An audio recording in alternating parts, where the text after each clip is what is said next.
Студенты естественно-географического факультета встретились с дайверами-спелеоподводниками. Участники экспедиции по исследованию пещеры источника Сакаска рассказали о проведении глубоководных работ.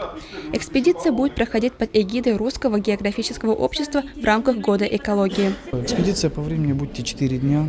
Это 4 дня интенсивно люди будут погружаться в пещеру, скажем так.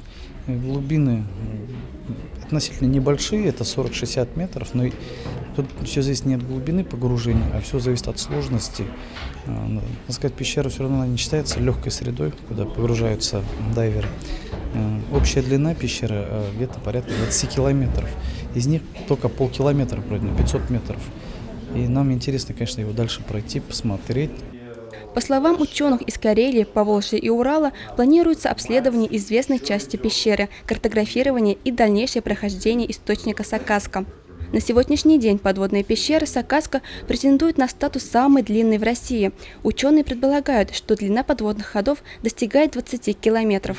Дайверы рассказали о подводных снаряжениях. Оборудование для дайвинга они принесли с собой.